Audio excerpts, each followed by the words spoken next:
Swings it out to the right. It's intercepted. He's wide open. We just need one block. To the 40, to the 35. Cuts back to the 30. 10, 5. Touchdown, Temple. Markel Reed, junior cornerback for the Wildcats, intercepts and gets a pick six. Absolutely. Mordecai threw that one, scrambled, made a throw. Actually, wasn't too bad a throw, just a little high for the receiver. The receiver tipped it up, and it was off to the races that time. This is the Temple Wildcat Coaches Show, presented by Pizza, Wings, and Things in Temple. Our weekly conversation with Temple Wildcats Coach Stewart. Here's our host, Oliver Stone. KTEM News Radio 1400. I'm Oliver Stone. We're here for another edition of the Temple Wildcat Coaches Show. Here with Coach Stewart. After a valiant effort, unfortunately, the Wildcats lost this previous Friday, 40-28 to the Waco Midway Panthers. But I definitely feel if y'all were at the game, the effort and everything, like I said, the 40-28 doesn't really dictate how close that game really was. If you were there in the stands or listening to the K-Rock 1017 broadcast, you know the ups and downs, the battle that took place on the field. And Coach Stewart, how do you feel about your team going forward, the effort and everything that they gave? Well, you know, this is a gutsy group. You know, Temple kids, they're since I've been here, they're a tough group. They'll play you hard. You know what we talk about, Oliver, we've talked about it since I got here, is at this level, playing hard and playing tough and being physical and all that, just phenomenal, fanatical effort. It's critical, but it ain't enough. You know, at this level, to beat good football teams, if you don't play hard, if you don't play with that nasty mentality that I think we do, if you don't play with that, you don't have a chance. But it's not just enough. You got to play well as well. This is too high quality of a caliber of football just to go out there and play hard and make stupid mistakes and make boneheaded plays and stuff like that. So, you know, our takeaway from that, a team like Midway, and I don't want to take anything away from them because they're a phenomenal football team. But they're going to show you where your weaknesses are. You know, I thought we did some things well that I wasn't real sure about. We obviously have a lot of work to do in a lot of areas, but I don't know. I think that we've got to grow up from this, and that should be case in point of you can't just play hard. You've got to go out and do your job. I mean, I want to say we were to the tune of about. We played 89 defensive snaps, which is way too many. That's never a good thing. Yeah. But I want to say we had like 54 assignment busts. So on 2/3 of our plays, somebody was screwing up. You can't beat good football teams doing that. So, and then when you rush for whatever it was, 46 yards, that's embarrassing. So, you know, they were really good up front. They have one of the best D lines we'll ever see. But still, you got to be able to move the ball a little bit. So, you know. A good team like Midway, they'll show you where you're lacking, and we gotta try to get better and go shore up some holes and stop making stupid mistakes. Definitely, like I said, it's always the growth after. You know, I feel like a loss sometimes. You know, especially like I said, I feel like y'all went out, put it all out there. It's one of those where you take away. Okay, well, I gave all this effort, but you know, also execution is key. At the end of the day, when you want to, especially kind of rigorous, you know, non-district schedule y'all play, you know. You got to be on your P's and Q's and whatnot. And I feel like you were saying that they kind of took the rushing game away from y'all. If anybody looks at the stats, there's a big, you know, difference. It almost seems like we were almost one-sided to a point. And what they did was they lightened the box to dare us to run the ball, and we still weren't very effective running the ball. That's the big concern. It's not like they loaded up the box and dare us to throw it. You know what I mean? So We've talked about some things. We got some stuff we got to fix. We got to take a little more pride in our run game when people are daring us to run the ball, lighten the box and dare us to run the ball. We got to be able to run the football. So, you know, and that's just what football is, especially at this level. Football in high school is run the football and stop the run. That's what it is. And so, you know, we're going to get as good as we know how to get, you know, in a short period of time, because Cedar Ridge is going to be very much like what Midway was. So, but again, proud of our kids. I agree with you 100%. A loss is only a loss if you don't learn from it, because lack of success and losing is two different things. You know what I mean? What bothers me the most is we took the lead with 4 minutes to go. When you take a lead with 4 minutes to go, you don't get beat by 2 touchdowns. I don't care what the situation is. I don't care what the spot was. I don't care what the chintzy personal foul call was. None of that matters. You don't take a lead with 4 minutes and then get beat by 2 touchdowns. Period. The end. And so that to me was the loss. That was the losing part of our effort. That last 4 minutes, and we couldn't have played it any worse. And when you play poorly, I think our kids got emotionally charged when they measured it. Then when we didn't get it, I think our kids felt like he tackled him before he actually where they marked it, which I may have to agree with watching film. And then the next play was a kind of a chintzy personal foul. So I felt like momentum just got away from us right there, and I think our kids lost some focus, and then they kind of drove the ball down, scored, and then we come out and snap the ball over their head, and they get the ball on the, then we throw a pick, and they get the ball on the 2-yard line. So I agree with you. The score is not indicative of the kind of the contest, but I mean that L's a L and a W is a W. I mean, you win by 1 or win by 50, it don't matter. I don't really. I mean, there's no style points. There's no graceful losses. There's no moral victories in this game. You either win or lose. Period. The end. So we got a lot of work to do. We're going to get as good as we know how to get in the 3.5 days we get to prepare, and then we'll go play a really good Cedar Ridge team. Oh yeah.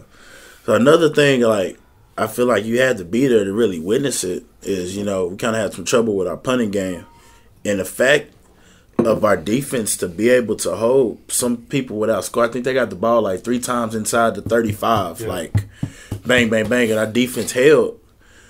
And I feel like, because really and truly, with thinking that it could have been, we had a new punter. Jared got hurt the week before, and so I had a sophomore. We moved up, and he had a 12 and an 8-yard punt or something like that into the wind. I mean, kicked it pretty consistently in practice. He also had a 63-yard punt the other night. So, I mean, that's what you're going to get with brand new kickers. I mean, he was his first varsity football game ever in his life.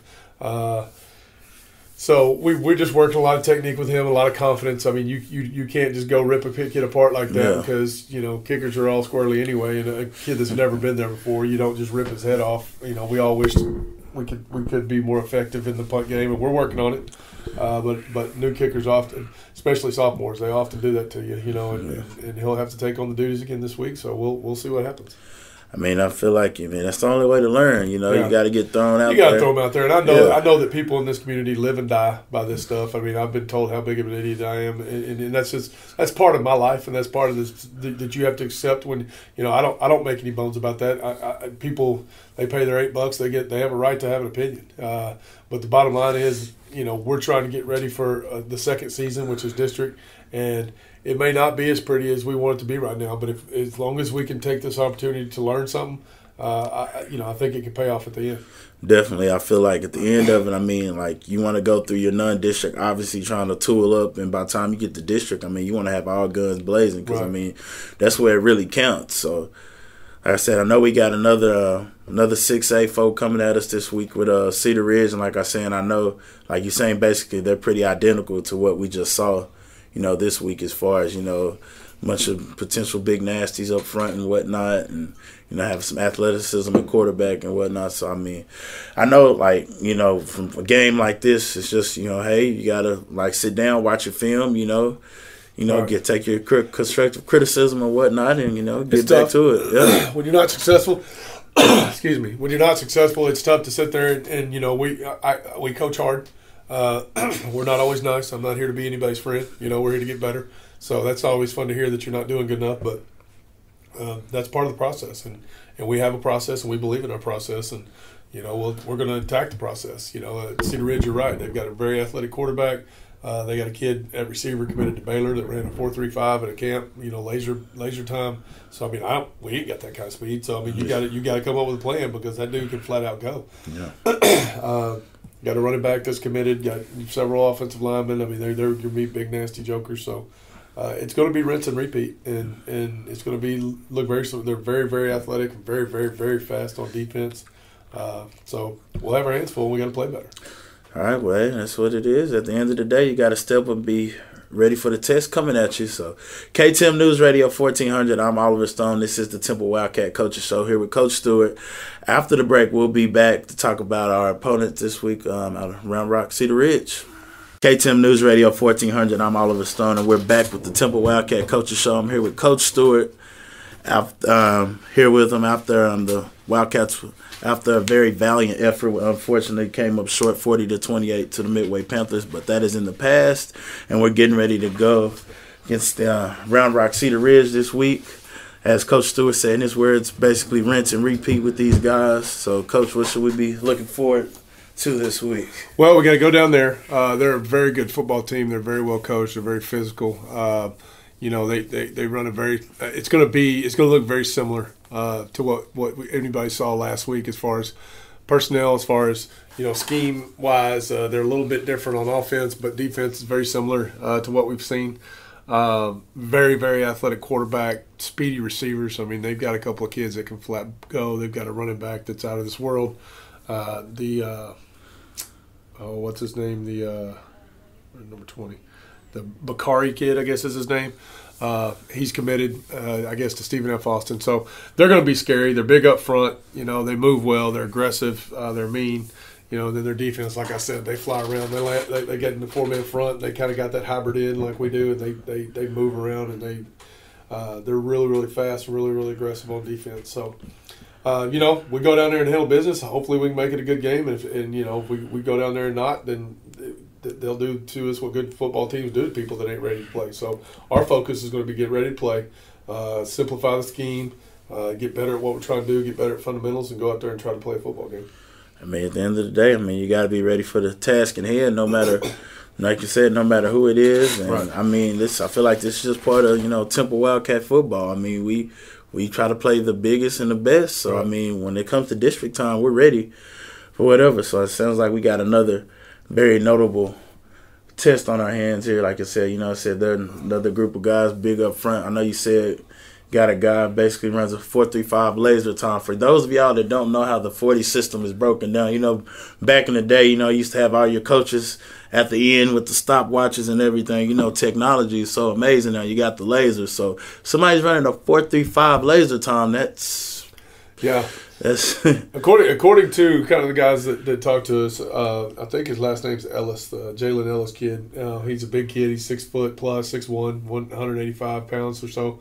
But apparently Baylor kind of was on his radar. They were looking at him, and then he went to a camp and ran a 4.35, and they offered him on the spot. Apparently, again, I'm regurgitating information, so I don't want anybody to call me and tell me how big of an idiot I am. But my sources tell me that he's committed to Baylor, and I will tell you firsthand, watching him on tape, he can flat go. It is it's scary. It's no boost. Yeah, he got the whatever toggle stick or whatever button you got to push on Madden to get that extra gear. He's got that gear. So, and the guy opposite of him, the Rugley kid, I guess his name, I don't know how to say it. Cash, his first name, pretty cool name.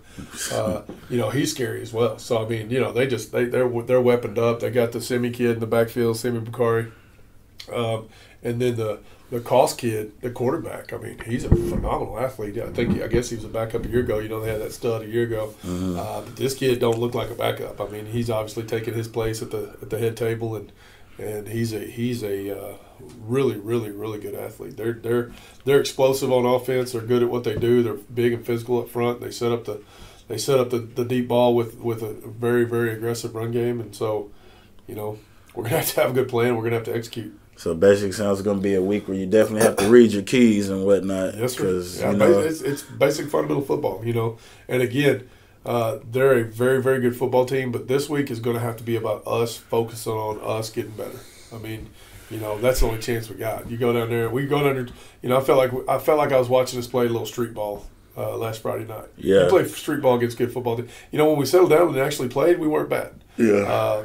We were outmatched a little bit, and I think when you get outmatched and you realize that when somebody's just bigger, faster than you are, I think you get in a panic mode and feel like you got to play above your head and stuff like that. I don't know. That's the kind of stuff we're talking this week. Look, the first rule of execution is do your job. Period. The end. Don't try to do somebody else's.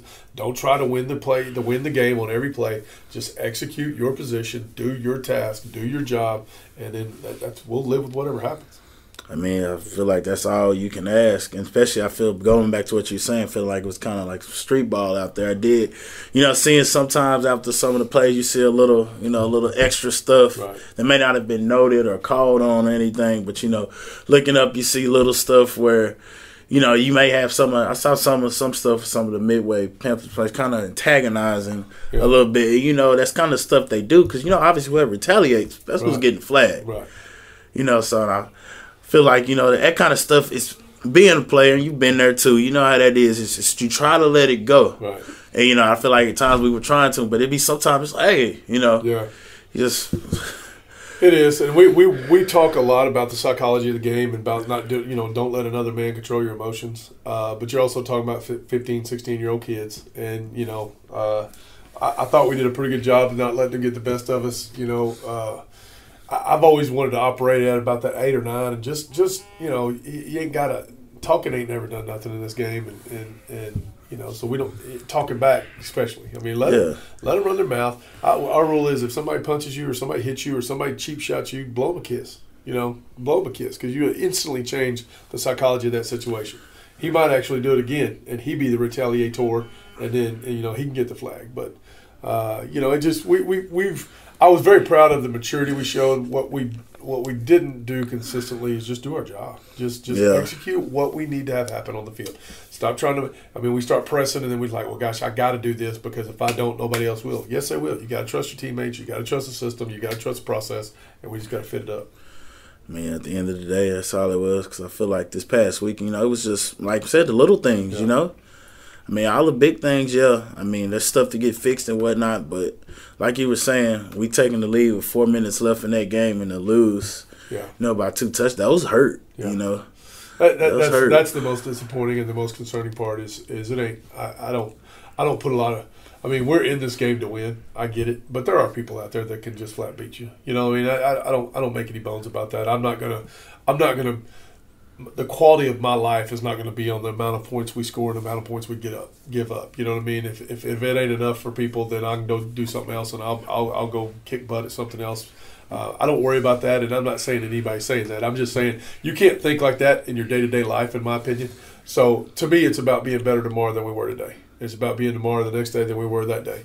And so if we'll do that and focus on that, the winning will usually take care of itself, but they don't guarantee you're going to win every game. So, you know, we don't go out there. We don't talk about we got to win. We don't even talk about scoring. My philosophy, and I tell them before every game, turn the scoreboard off, and play till somebody quits.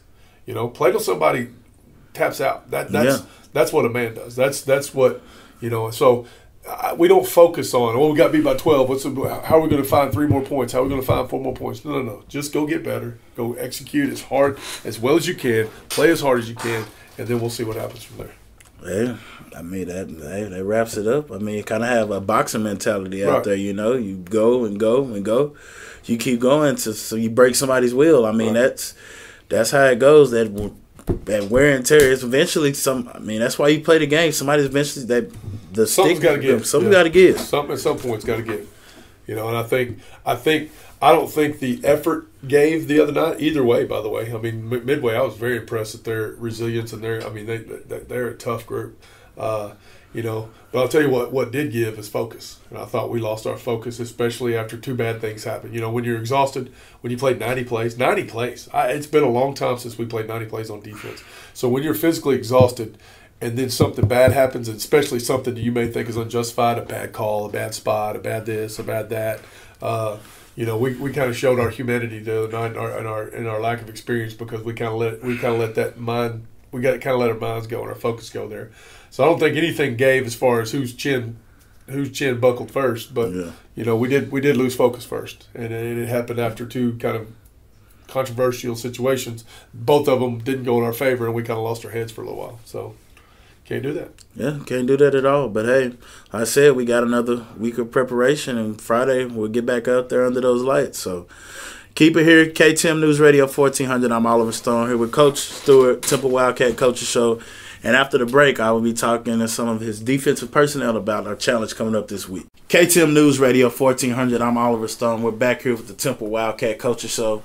I have Coach Farrell here, one of the assistant head coach, and also organizes the defense and whatnot that we have go out on for the Temple Wildcats. Coach Farrell, like I said, definitely a prominent effort you guys put out. Unfortunately, we didn't come away with the W, but I feel like there's definitely a lot to take away as far as how your defense played in the game.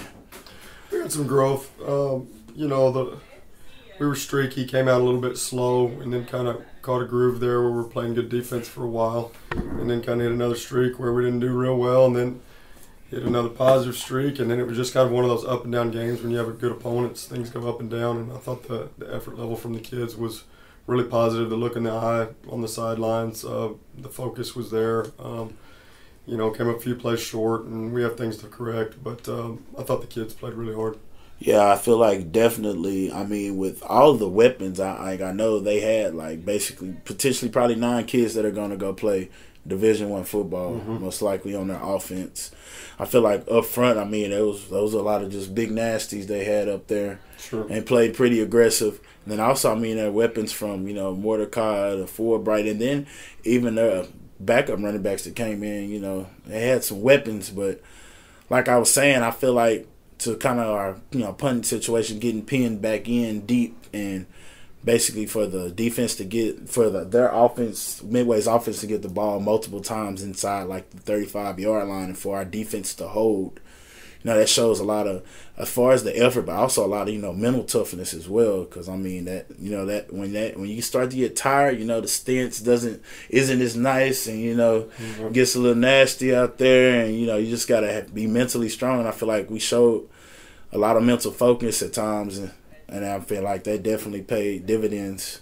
I think we're growing in that area. I think you take from the Belton game to this game, we didn't do well with sudden change in those situations against Belton, and it was kind of a point of focus for us, and we did better. We still have to continue to improve there. When you play defense and when you coach on defense, the fact of the matter is it doesn't matter where they get the ball. You have to go out and do your job.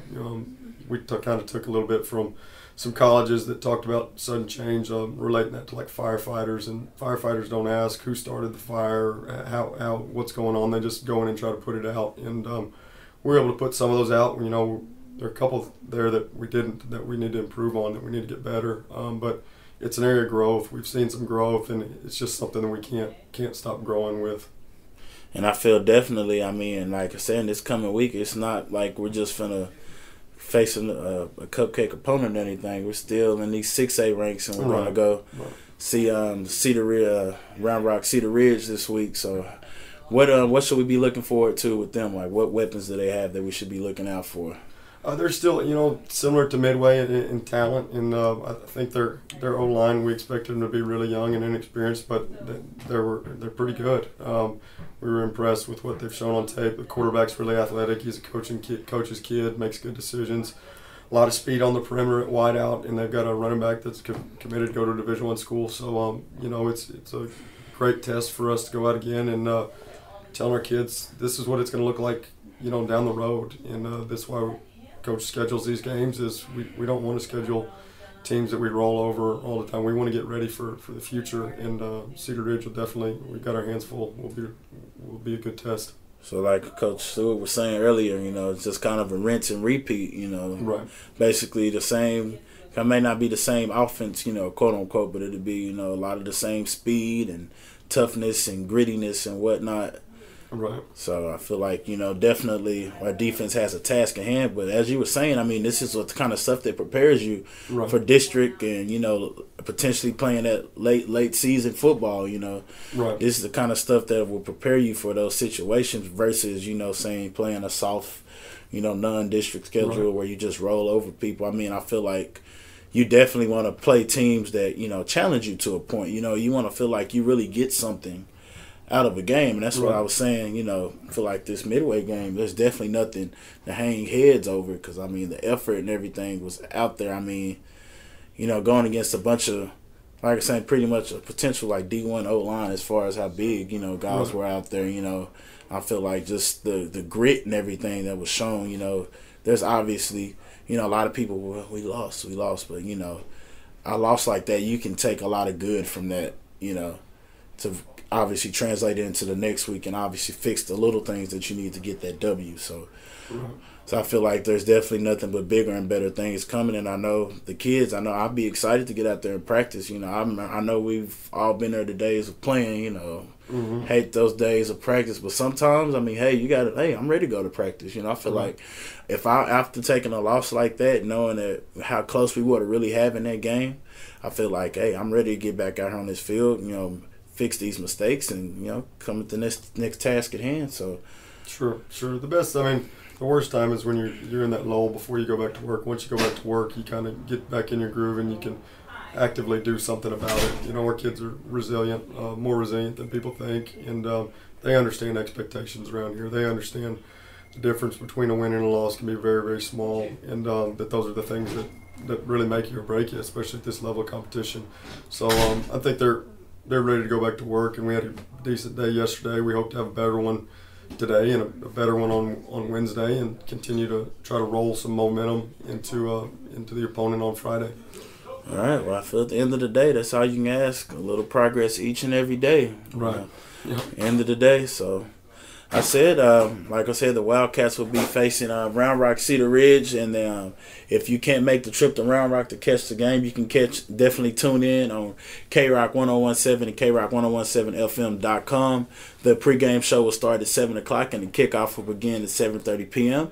Also, if you want to make that trip and have your nice KROC 1017 Temple Wildcat football shirt, come see us at Wings, Pizza, and Things, 12 p.m. to 1 p.m., and we'll be there eating and giving out shirts for you to go blue out Round Rock Stadium and come support your Wildcats. This is KTEM News Radio 1400, the Temple Wildcat Coaches Show, sponsored by Wings, Pizza, and Things, and we'll see you at the game.